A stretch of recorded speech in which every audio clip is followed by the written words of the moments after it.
คือต้องผ่านกระบวนการในการเจริญอบรมศึกษาปฏิบัติในระดับชั้นของอริยมรรคมีองค์8เป็นที่สุดจนกำเนิดกำลังของศรัทธาความเพียรสติสมาธิและปัญญาในระดับที่ไว้วางใจได้ตัดสินได้เข้าใจในสภาวธรรมต่างๆจึงเรียกว่าวิปัสสนาเพราะนั้นพละในระดับอื่นๆซึ่งเป็นความหลากหลาย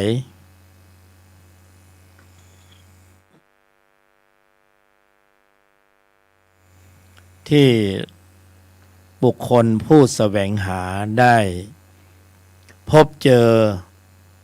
ในร่องรอยเรื่องราวรูปแบบข้อวัดปฏิบัติต่าง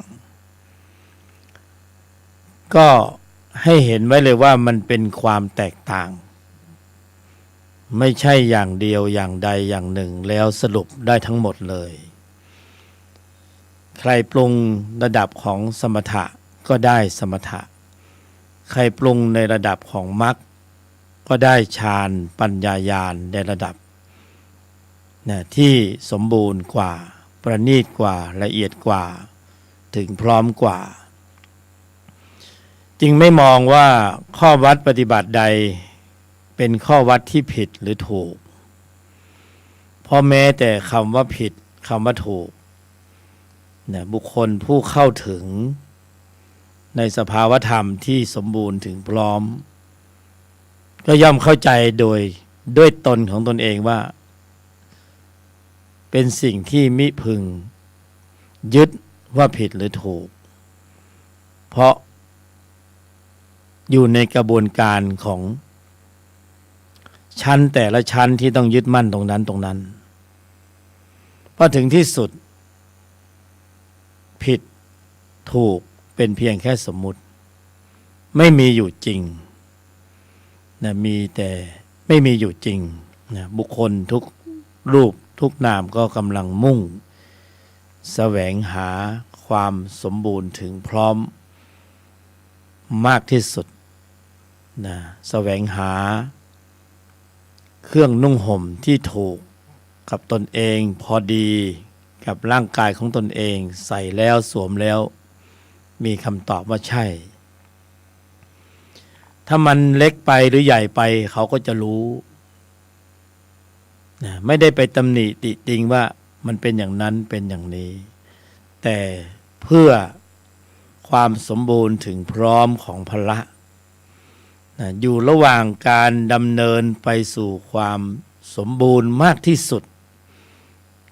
แต่ละบุคคลก็จะรู้ตนเองด้วยตนเองว่าแบบไหนอย่างใดอย่างไหนที่สมบูรณ์เหมาะสมกับตนเองมากที่สุด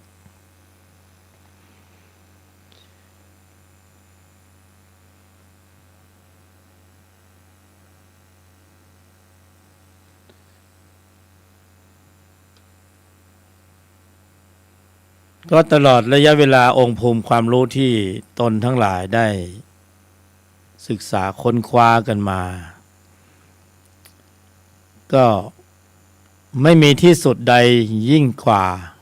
การตรัสรู้ของพระบรมศาสดาองค์สมเด็จสัมมาสัมพุทธเจ้าเป็นที่สุดของที่สุดไม่ต้องหมุนเวียนกลับมาเวียนตายเวียนเกิดอีกดังนั้นสิ่งที่เป็นหลักสำคัญเป็นวาระแห่งชีวิตที่บุคคลได้อัตภาพของการเกิดเป็นมนุษย์มาแล้วจะปล่อยผ่านเรื่องเหล่านี้ไปไม่ได้เลยเพราะโอกาสสำคัญอย่างนี้ในการที่จะได้เกิดมามีกายกองสังขารเป็นแบบมนุษย์แบบนี้ไม่บ่อยไม่ง่าย ไม่บ่อยไม่ง่ายเพราะฉะนั้นบุคคลเป็นผู้ที่โชคดีเป็นผู้ที่มีบุญมีความสมบูรณ์ถึงพร้อมของกุศลผลบารมีส่งผลจนณวันนี้ปัจจุบันขณะเราท่านทั้งหลายมีกายสังขารเป็นมนุษย์ในวัฏฏะสงสารนี้มีเฉพาะกายมนุษย์ชนิดเดียวอย่างเดียวเท่านั้นที่สมบูรณ์ถึงพร้อมมากที่สุดในการที่จะรองรับการปฏิบัติธรรมบทปฏิบัติการทางจิตที่เป็นแบบฉบับเดียวที่พระบรมศาสดาได้ตรัสรู้กายอื่นไม่อาจจะรองรับข้อวัดปฏิบัติที่พระพุทธองค์ได้ค้นพบ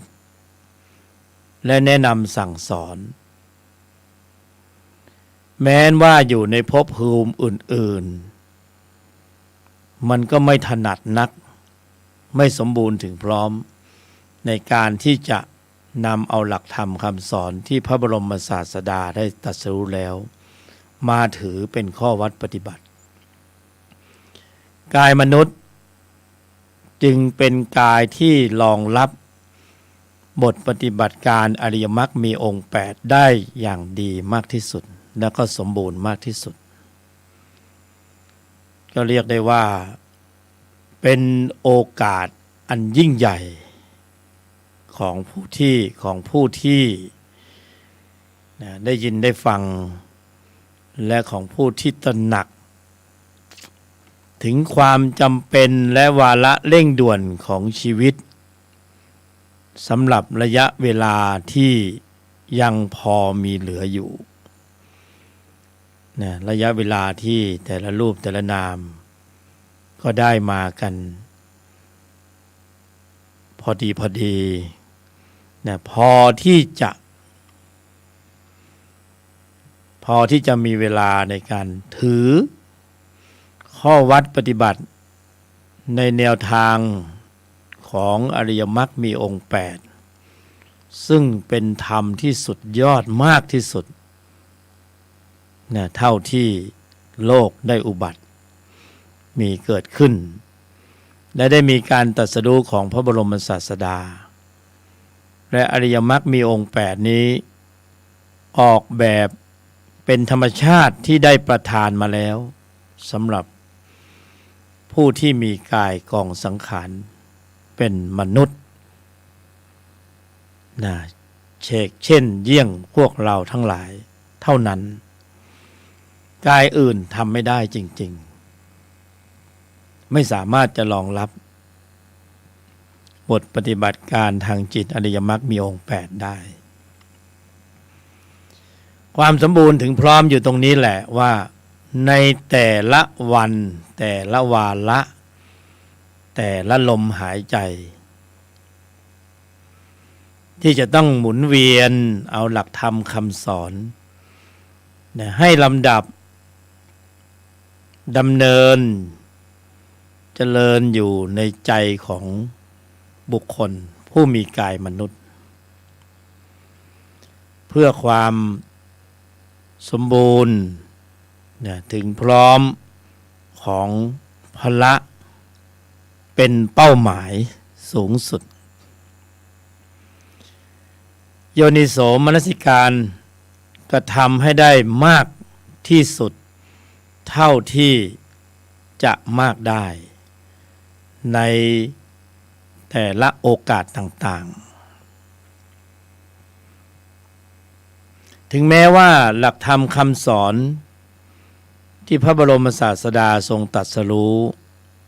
มีความหลากหลายมากมายเหลือขนาดนับแต่ธรรมชาติก็ยังให้โอกาสสรุปเป็นกรอบของความคิดเล็กๆสั้นๆให้ผู้ที่ปรารภความเพียรได้น้อมนำเอาไปลำดับ ดำเนินเจริญอยู่ในใจของตนเองในชีวิตประจำวันเป็นบทสรุปซึ่งพระบรมศาสดาก็ได้สรุปไว้ให้เรียบร้อยนะบุคคลไม่ต้องไปจำถึงขนาดเป็นพระไตรปิฎกทั้งเล่มเราก็จับต้นชนปลายไม่ถูกแล้วก็ปฏิบัติก็คือจับหลักอะไรไม่ได้เลยพระบรมศาสดาได้สรุปพระองค์ทรงเข้าใจและทราบโดยพยานพระสัพพัญญุตญาณว่าสรรพสัตว์นั้นยังพอเนี่ยสรรพสัตว์ที่มีกายเป็นมนุษย์ยังมีผู้ที่จะเข้าถึงธรรมนี้รู้ธรรมนี้มีอยู่เนี่ยก็สรุปเป็นบทปฏิบัติการให้ตนเราทั้งหลายเนี่ยเป็นแนวปฏิบัติ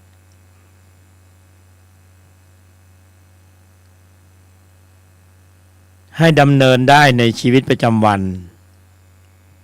ไม่ค้านแย้งต่อวิถีชีวิตของการทำมาหากินหน้าที่การงานที่เรียกว่าธุระโลกภายนอกธุระโลกภายในสามารถดำเนินได้เป็นธุระธรรมภายนอกและธุระธรรมในภายในเพราะฉะนั้นในชั้นของธุระธรรมในภายในนี้จึงไม่ได้แอบอิงต่อกฎระเบียบรูปแบบสีสันการกระทำใดๆภายนอกทั้งหมดเป็นเรื่องของใจปฏิบัติล้วนพระบรมศาสดาทรงตรัสและสรุปให้บุคคลยังกุศลให้ถึงพร้อมไม่ทำบาปทั้งปวงทำจิตใจให้ขาวรอบเป็นแนวทางที่จะต้องมีโยนิโสมนสิการกระทำไว้ในใจและลึกนึกถึงอยู่ตลอดเวลาในวันหนึ่งคืนหนึ่งเมื่อมีความรู้สึกตัวรู้สึกตนก็ต้องลำดับอย่างนี้เลยเป็นหลักอยู่ในใจเล็กๆสั้นๆยังกุศลให้ถึงพร้อมไม่ทำบาปทั้งปวงทำจิตใจให้ขาวรอบจะทำให้หมุนเวียนอยู่ในใจตลอดเวลาเมื่อมีโอกาสระลึกนึกขึ้นได้เพราะนอกจากยังกุศลให้ถึงพร้อมไม่ทำบาปทั้งปวงทำจิตใจให้ขาวรอบต้องเป็นเป้าหมายลึกแนบแน่นอยู่ในใจอยู่ตลอดเวลาบุคคลยังมีหน้าที่อยู่ภายนอกในธุระภายนอกที่จะต้องดำเนินในเรื่องของปัจจัยสี่หน้าที่การงานเข้าใจปัจจัยสี่หน้าที่การงานต่างๆเข้าใจเพราะนั่นคือการลำดับขับเคลื่อนด้วยจิตที่มีตัวประกอบเหมือนกันนะลำดับขับเคลื่อนด้วยจิตที่มีตัวประกอบอันได้แก่การดำเนินไปในวัฏฏะสงสารซึ่งเป็นจิตเดิมที่บุคคลคุ้นชินและกระทำมาบ่อยมากแล้วก็คือภายใต้การลำดับขับเคลื่อนของกำลังจิตที่มีตัวประกอบด้วยโลภะโทสะโมหะอวิชชาไม่ปฏิเสธมันเป็นสิ่งที่มีอยู่ก่อนนะมันเป็นสิ่งที่มีอยู่ก่อนมันเป็นสิ่งที่เป็นเช่นนั้นแต่จะปล่อยให้เป็นเช่นนั้นไปตลอดอันยาวนานเหมือนอดีตที่ผ่านมาปัจจุบันที่เป็นไปและอนาคตที่ปัจจุบันที่คงอยู่และอนาคตที่เป็นไปนั้นให้อยู่ในสภาพดั้งเดิมอย่างนั้นไม่ได้แล้วไม่ได้แล้วจริงๆภายใต้การชี้นำของพญามาร โดยป้อนข้อมูลส่งเสริมจิตที่มีตัวประกอบด้วยโลภะโทสะโมหะอวิชชาก็เข้าใจอยู่เป็นหน้าที่ของมารในการขับเคลื่อนกงล้อของวัฏจักรที่จะให้สรรพสัตว์ทั้งหลายต้องตกอยู่ใต้อำนาจของจิตเหล่านี้แต่ก็ช่างรักเราเสียเหลือเกินรางวัลที่ให้แต่ละดอกนั้นล้วนแล้วแต่เป็นความแสบเผ็ดแสบร้อนสภาวะทุกข์นี่หรือความรักที่พยามารทรงรักเรามากที่สุดทรงป้อนข้อมูลเหตุปัจจัยอย่างนั้นหรือ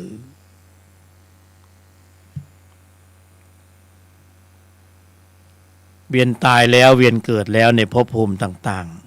ๆจิตสะสมข้อมูลต่างๆมาตลอดระยะเวลาอันยาวนานในที่ต่าง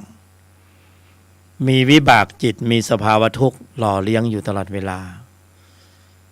จนมองไปเบื้องหน้าว่าไม่มีที่สิ้นสุดบัดนี้เราอยู่ในการแห่งพระบรมศาสดาองค์เสด็จสัมมาสัมพุทธเจ้าพระพุทธศาสนามองไปเบื้องหน้าเป็นโอกาสอันยิ่งใหญ่ของสรรพสัตว์ที่จะได้ปิดเกมเก่าออกจากเกมเดิมออกจากเกมมารไม่เล่นด้วยแล้วเพราะไม่รักกันจริงไม่เล่นด้วยแล้วขอออกจากเกมนี้เนี่ยลำดับตนเองเข้าสู่แนวทางแห่งอริยมรรคธรรมซึ่งพระบรมศาสดาได้ตรัสรู้แล้วเป็นทางสายเอกสายเดียวที่สรรพสัตว์จะปิดเกมของการเวียนตายเวียนเกิดไม่วันนี้ก็พรุ่งนี้แล้วก็มะรืนนี้ไม่ชาตินี้ก็ชาติไหนๆก็ต้องทำให้สำเร็จ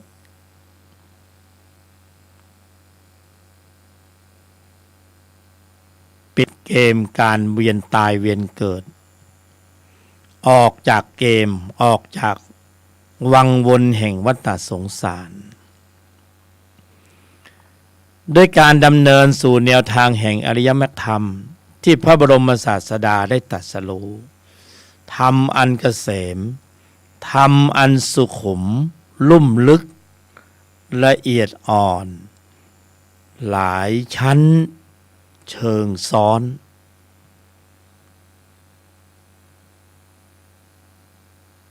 เข้าถึงยากแน่นอนสำหรับสรรพสัตว์ทั้งหลายในวัฏจักรในวัฏสงสารนี้แต่จะเข้าถึงได้ปฏิบัติได้ทำความสมบูรณ์ถึงพร้อมของพระให้บังเกิดขึ้นได้ในยุคสมัยเดียวเท่านั้นคือในโอกาสที่สรรพสัตว์เวียนตายเวียนเกิดอันยาวนานแล้วมาอุบัติบังเกิดเป็นมนุษย์อริยมรรคมีองค์8พระบรมศาสดาตรัสรู้แล้วรอพวกท่านทั้งหลายรอเราท่านทั้งหลายให้มาดื่มด่ำมาถือข้อวัดปฏิบัติมาลิ้มรสของธรรมอันเกษมที่พระบรมศาสดาได้ตรัสไว้ดีแล้วในทางตรงกันข้ามบุคคลก็ดื่มด่ำธรรมที่มารได้ยื่นให้นะอย่างดีแล้วผ่านข้อมูลจิตที่มีตัวประกอบด้วยโลภะโทสะโมหะอวิชชานี่หรือคือความจริงใจที่พยามารมอบให้นี่หรือคือความรักที่พยามารมอบให้สัตว์ที่เวียนตายเวียนเกิดในภพภูมิต่างๆมีแต่ความทุกข์แล้วทุกข์อีกทุกข์จนไม่มีที่สิ้นสุดและจะทุกข์ต่อไปอีกเบื้องหน้าไม่มีที่สิ้นสุดถ้ายังฝักใฝ่อยู่ในแนวทางของมารเปลี่ยนแนวความคิดตื่นขึ้นมา ลำดับตนเองสู่แนวทางแห่งอริยมรรคธรรมที่พระบรมศาสดาได้ตรัสรู้แล้ว ยาวนานแค่ไหนไม่ทราบไม่ปรากฏแต่ณวันนี้เราท่านทั้งหลายได้ยินได้ฟังแล้วธรรมที่ย่อส่วนอยู่ในกรอบเล็กสั้นกระชับจำแม่นและปฏิบัติได้เลยในชีวิตประจำวันยังกุศลให้ถึงพร้อมไม่ทำบาปทั้งปวงทำจิตใจให้ขาวรอบเพราะมากลึกซึ้งละเอียดอ่อนหมุนเวียนอยู่ในใจอยู่ตลอดเวลาเหมือนเลือดที่หมุนเวียนอยู่ในร่างกายยังกุศลให้ถึงพร้อมไม่ทำบาปทั้งปวงทำจิตใจให้ขาวรอบอยู่ในกรอบขององค์ความคิดความรู้ความเข้าใจหมุนเวียนอยู่ในใจอยู่ตลอดเวลาศีลสมาธิปัญญาอยู่ในนี้หมดเหมือนเลือดที่หมุนเวียนไปทั่วร่างกายเหมือนน้ำที่หมุนเวียนไปทั่วร่างกายเซลล์ซอกต่างๆเหมือนอากาศที่หมุนเวียนเข้าไปในร่างกายร่างกายนี้จะทรงสภาวะอยู่ได้ด้วยอากาศด้วยน้ำด้วยเลือดด้วยธาตุต่างๆดินน้ำลมไฟที่หมุนกันให้ร่างกายกายมนุษย์นี้ทรงสภาวะอยู่ได้นะบุคคลผู้ฉลาดเช่นพวกเราทั้งหลายก็น้อมนำเอากายนี้แหละตั้งโยนิโสมนสิการกรอบความคิดการกระทำคำพูดปรับให้อยู่ในทิศทางของยังกุศลให้ถึงพร้อมทำจิตใจให้ขาวรอบไม่ทำบาปทั้งปวงนะทำกุศลให้ถึงพร้อมไม่ทำบาปทั้งปวงทำจิตใจให้ขาวรอบกรองอยู่ในใจหมุนเวียนไปหมุนเวียนไปเหมือนเลือดเหมือนน้ำเหมือนลมโยนิโสมนสิการเป็นองค์ธรรมที่พระบรมศาสดาทรงสรรเสริญและนึกถึงอยู่ในกรอบนี้นึกอยู่ในกรอบเดียวคิดอยู่ในกรอบเดียวในภายในนะภายนอกก็ทำไปไม่ค้านแย้งนะหน้าที่การงานต่างๆก็ทำไปแต่ในใจระลึกนึกอยู่ตลอดเวลานึกอยู่ตลอดเวลา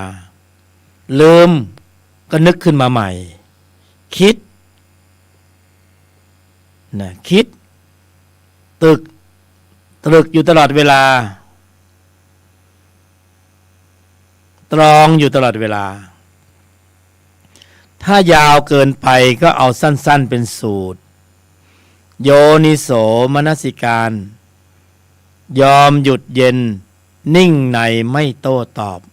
ในทุกสถานการณ์ไม่มีเหตุผลภายนอกมีแต่ยอมหยุดเย็นนิ่งในไม่โต้ตอบแค่นั้นแหละยังกุศลให้ถึงพร้อมไม่ทำบาปทั้งปวงทำจิตใจให้ขาวรอบหมุนเวียนอย่างนี้แหละก็คือยอมหยุดเย็นนิ่งในไม่โต้ตอบสูตรสี่ยอหมุนเวียนกรองไว้ในใจอยู่ตลอดเวลาเป็นบทปฏิบัติการทางจิตเปิดทุกทวารพร้อมสำหรับการกระทบทางทวารต่างๆแต่ในใจเกาะให้แน่นยึดให้มั่นตั้งให้มั่นอยู่ในวิถีวินัยของธรรมะแม้นว่าจะเสียหน้าเสียราคาเสียผลประโยชน์โลกเสียความรู้สึกเสียเกียรติเสียฟอร์มเสียเงินเสียทองเสียอะไรต่างๆที่มันเสียมันเป็นวิบากจิตมันเป็นวิชาบังคับไปในตัวมันเป็นความรู้สึกที่หนีไม่ได้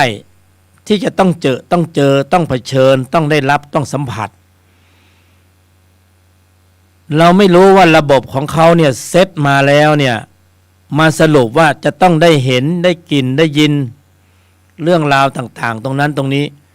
ทุกอย่างมันถูกกำหนดมาแล้วโดยอาศัยข้อมูลของ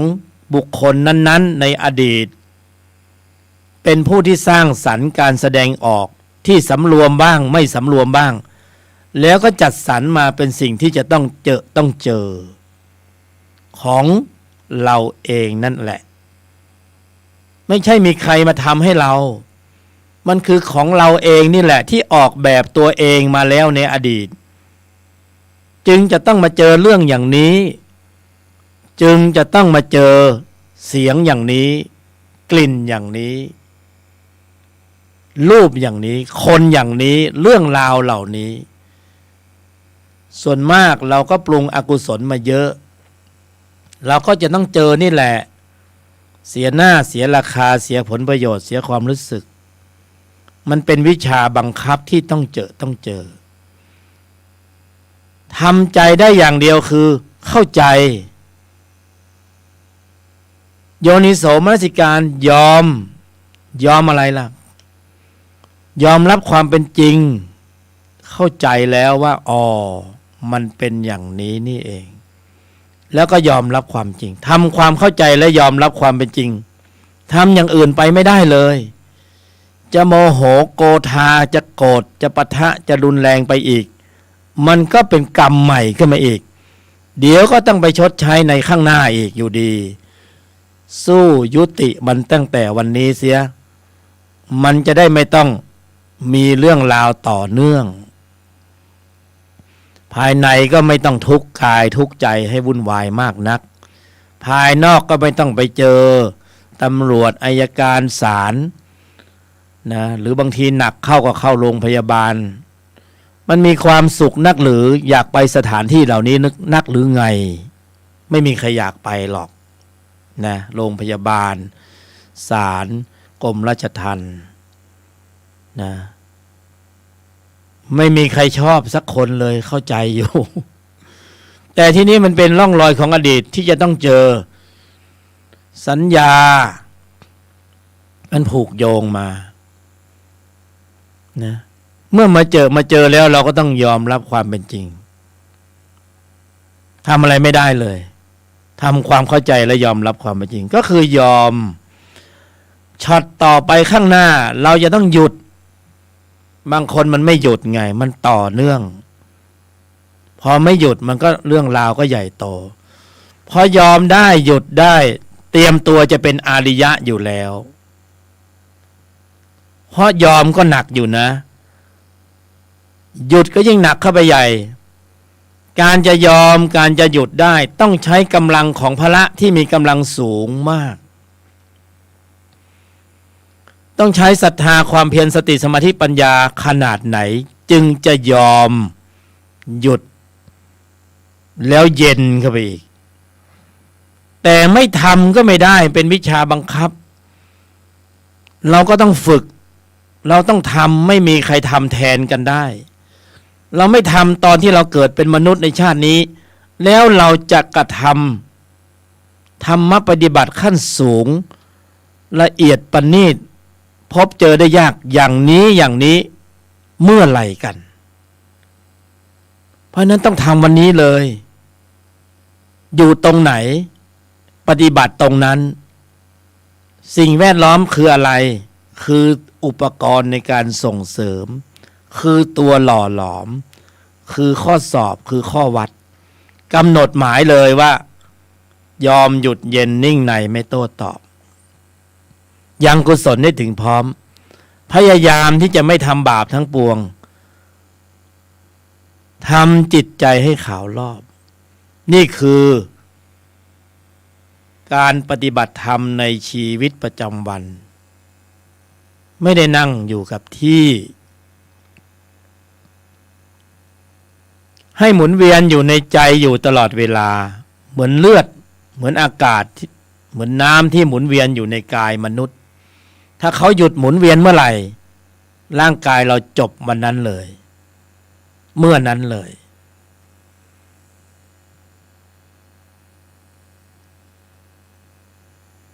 ในระดับชั้นของใจก็ต้องมีองค์ธรรมกุศลจิตเหล่านี้ลำดับดำเนินอยู่กรอบให้แคบไม่สับสนไม่งงงวยต่อข้อวัดปฏิบัติว่าจะจับต้นชนปลายจะเอาตรงไหนขึ้นตรงไหนก่อนตรงไหนหลังจะเอากฎไหนเอาระเบียบไหนรูปแบบไหนวิธีการไหนสีสันไหนพิธีกรรมไหนของเส้นไหว้ไหนครูบาอาจารย์ไหนไม่ต้องเลยตนแลเป็นที่พึ่งแห่งตนตนนั่นแหละ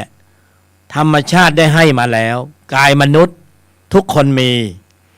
กายมนุษย์คือครูบาอาจารย์ของตนเองแต่สิ่งที่ได้ยินได้ฟังนี้คือกัลยาณมิตรมิตรที่บอกที่ชี้นำสิ่งที่ดีๆเป็นกุศลให้ตนทั้งหลายได้แต่ไม่สามารถจะเป่าเสกแม้กระทั่งเราอยู่ใกล้พระบรมศาสดาหรือครูบาอาจารย์ที่เราเคารพนับถือท่านก็ไม่อาจจะเป่าเสกให้เราเป็นอริยะได้เราจะต้องปรุงด้วยตนของตนเองเท่านั้นไม่มีใครช่วยใครได้เพราะนั้นธุรธรรมในภายในเนี่ยจึงเป็นวาระแห่งชีวิตไม่ว่าโลกมันจะเป็นอย่างไรไม่ว่าข้อวัดปฏิบัติใดๆที่เราเจอใน TikTok เจอใน YouTube อันหลากหลายขนาดไหนที่กำลังผุดขึ้นมาเนี่ยขอให้ตนทั้งหลายให้เราทั้งหลายอยู่ในแนวทางแห่งอริยมรรคธรรมที่สมบูรณ์ถึงพร้อมชัดแจ้งชัดเจนเท่านั้นมรรคไม่ใช่เป็นหนทางที่นำสู่ความหลุดพ้นแต่เพียงอย่างเดียวเป็นเหตุทำให้พละมีกำลังและโตขึ้นไม่เพียงแค่นั้นการที่เรามีข้อวัดปฏิบัติโดยอริยมรรคมีองค์8ควบคุมการแสดงออกยังกุศลให้ถึงพร้อมไม่ทำบาปทั้งปวงทำจิตใจให้ขาวรอบจนพละของแต่ละรูปแต่ละนามมีกำลังมากขึ้นมักยังมีคุณูปการในการตรวจสอบตรวจทานส่องรู้ดูเห็นแต่ไม่ใช่เพ่งโทษของข้อวัดปฏิบัติอื่นๆอันหลากหลายซึ่งเป็นข้อวัดที่มิใช่มรรคมีองค์8มรรคย่อมสามารถส่องรู้ดูเห็นและตัดสินได้ว่านั่นคืออะไรและไม่ส่งจิตออกไปเพ่งโทษเห็นผิดว่านั่นผิดนั่นถูกเพราะคนที่ดำเนินสู่แนวทางแห่งอริยมรรคธรรมผู้ที่มีพละสมบูรณ์ถึงพร้อมแล้วสมมุติบัญญัติก็สลายไปด้วยอัตตาตัวกูไม่ต้องพูดถึงสลายไปในที่สุดองค์ภูมิความรู้ที่โดดเด่นจะตัดสินได้ความเข้าใจในจะตัดสินได้ปัญหามันอยู่ตรงที่ว่าไอ้ที่มีอยู่ในใจเราเนี่ยเป็นมรรคแท้หรือมรรคเทียมเป็นมิจฉาทิฏฐิหรือสัมมาอริยมรรคสัมมาทิฏฐิตรงนี้ต่างหากความหลากหลายเป็นสิ่งที่เกิดขึ้นได้เราไม่สามารถที่จะไปปิดกั้นใครหรอกแม้กระทั่งอินเดียในปัจจุบันเนี่ยถ้าใครไปเที่ยวอินเดียเนี่ยก็ยังเห็นคนดำผุดดำโผล่อยู่ในแม่น้ำคงคาอยู่ก็เป็นสิ่งที่เขาดำเนินเราไม่มีสิทธิ์ที่จะไปก้าวก่ายหรือจะไปเพ่งโทษเห็นผิดว่านู่นมันเป็นอย่างนู่นเป็นอย่างนี้แม้กระทั่งวิพากษ์วิจารณ์ก็มีพึงกระทำต้องโอปัญญิโกย้อนกลับมาใจของตนเองขณะนี้เป็นอย่างไรนึกคิดตึกตองประคองอยู่ตรงไหนอยู่ในกรอบไหนในกรอบของบทปฏิบัติการทางจิตอริยมรรคมีองค์8ที่ย่อส่วนเนี่ยคือโยนิโสมนสิการยอมหยุดเย็นนิ่งในไม่โต้ตอบเล็กสั้นกระชับย่อส่วนลงมาแล้วปฏิบัติการได้ในชีวิตประจำวันทุกที่ทุกแห่งทุกสถานการณ์ที่มีจุดกระทบสัมผัสคราใดก็ตามที่นึกคิดตึกตรองประคองไว้ในใจอยู่ตลอดเวลาวิตก วิจารณ์ในบทปฏิบัติการในข้อวัดปฏิบัติการระลึกนึกถึงอยู่ตลอดเวลาวิตกวิจารณ์แค่นี้ก็ลำดับเข้าสู่องค์ฌานในระดับหนึ่งแล้วเป็นฌานเปิดตาไม่ใช่ฌานนั่งหลับตาในชีวิตประจำวันที่ต้องดำเนินจนเกิดความวสีชำนิชำนาญคุ้นชินถึงจุดหนึ่งถึงระดับหนึ่งกุศลจิตที่เราได้ดำเนินอยู่โดยลักษณะเยี่ยงอย่างนี้เป็นธรรมชาติที่เป็นไปเองตามเหตุตามปัจจัยเป็นธรรมะสายดับเมื่อได้จุดประกายแล้วเมื่อได้ดำดับแล้วได้ดำเนินแล้วได้ทำให้เกิดขึ้นแล้วได้มีจุดกระทบสัมผัสแล้วในชีวิตประจำวันทางอายตนะต่างๆแล้วได้ควบคุมการแสดงออกได้แล้วเป็นสัมมาสังกัปปะสัมมากัมมันตะสัมมาวาจาสัมมาอาชีวะในขณะกระทบสัมผัสนั้นองค์ธรรมกุศลจิตในใจของบุคคล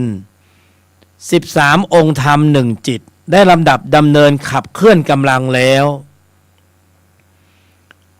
ประชุมรวมพร้อมกันแล้วกระทำภารกิจหน้าที่เรียบร้อยแล้วควบคุมระบบแสดงออกได้แล้ววาจาไม่ล่วงหล่นแล้วการกระทำไม่ล่วงหล่นแล้วความคิดอยู่ในกรอบแล้วกุศลจิตเป็นอันมากได้เจริญเกิดขึ้นในใจของบุคคลเป็นเหตุเป็นปัจจัยส่งผลให้พละนั้นมีกำลังโตขึ้นตามลำดับพละห้าและอินทรีย์ห้าที่โตขึ้นตามลำดับมีกำลังนี่แหละฝ่ายตรงข้ามธรรมะสายเกิดจิตที่มีตัวประกอบด้วยโลภะโทสะโมหะอวิชชานั้นธรรมชาติเขาจะจัดการกันเองธรรมชาติในที่นี้คือธรรมชาติสายดับพละห้าอินทรีย์ห้าที่มีกำลังศรัทธาความเพียรสติสมาธิปัญญาที่ผ่านกระบวนการของอริยมรรคมีองค์8แล้ว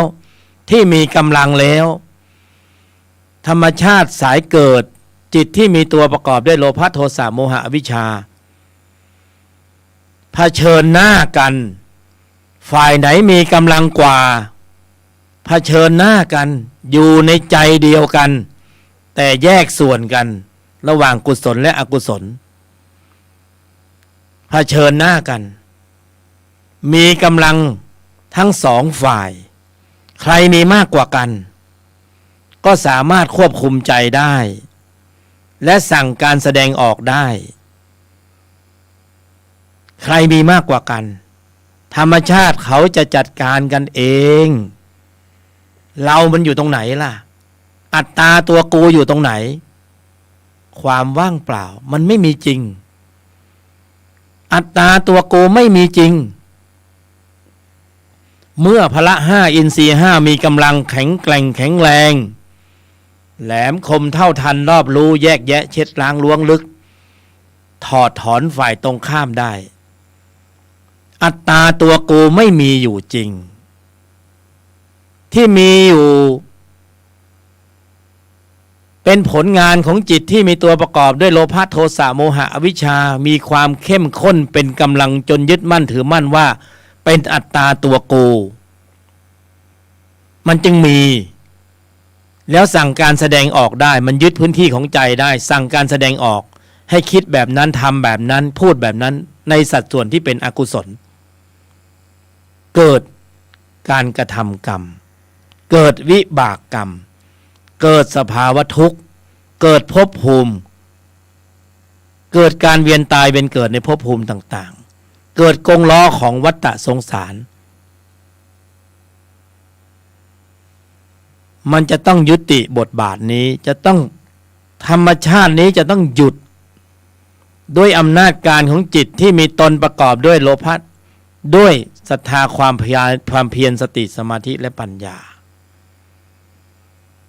มันจะยุติบทบาทเหล่านี้ด้วยโลภะโทสะไม่ได้ เพราะมันเป็นการต่อเชื้อแห่งวัฏฏะสงสาร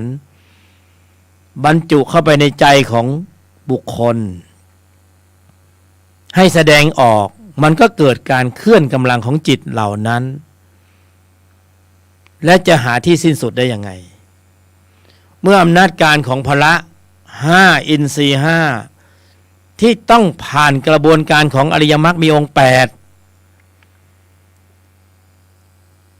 แต่เพียงถ่ายเดียวเท่านั้นถ้าผ่านกระบวนการอื่น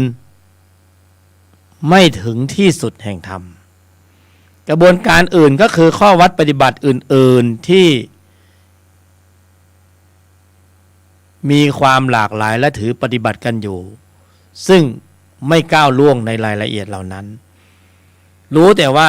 ถ้าอยู่ในลำดับขับเคลื่อนกำลังของจิตที่มีองค์ประกอบด้วยกุศลในระดับชั้นของมรรคแล้วพละ5อินทรีย์5มีกำลังโตขึ้นตามลำดับเป็นที่ไว้วางใจได้ปลดปัญหาทุกปัญหาป่วยการที่จะหยิบเอาข้อวัดอื่นๆซึ่งมาวิพากษ์กันเพื่ออะไรเพราะนั้นจึงต้องกระชับพื้นที่ตนแลเป็นที่พึ่งแห่งตนกระทำให้สมบูรณ์ถึงพร้อมให้พละมีกำลังเป็นนโยบายของชีวิตที่ยังมีกายกองสังขารเหลืออยู่เพราะนั้นในแต่ละวันนะวันนี้จึงกำหนดหมายเลยข้อใดข้อหนึ่งก็ได้ให้อยู่ในกรอบนี้คือยังกุศลได้ถึงพร้อมไม่ทำบาปทั้งปวงทำจิตใจให้ขาวรอบมีเทคนิคมีอุบายวิธีโดยแยบคายอย่างไรที่สอดคล้องกับนโยบายนี้ล่ะกำหนดควบคุมการแสดงออกโยนิโสมนสิการยอมหยุดเย็นนิ่งในไม่โต้ตอบก็ใช้ได้กำหนดควบคุมการแสดงออก1 ชั่วโมงไม่พูดไม่โกรธไม่เห็นผิดหรือไม่ยินดีไม่ยินร้ายในสถานการณ์ต่างๆลองฝึกดูสถานการณ์จะเป็นเครื่องเพาะบ่มข้อวัดปฏิบัติในภายในที่เป็นตนมีกำลังในการขับเคลื่อนไปสู่เป้าหมายไม่ยินดีไม่ยินร้ายเขาจะพูดอะไร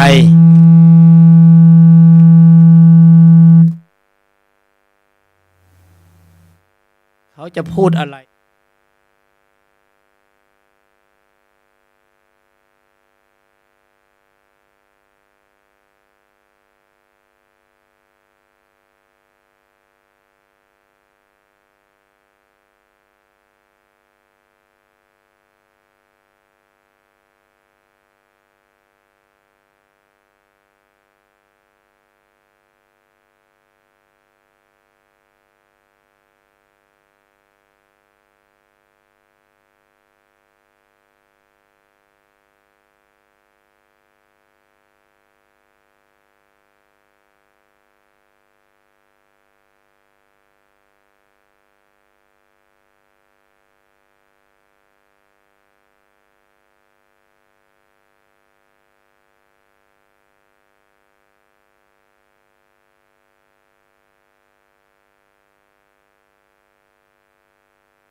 ได้มาคง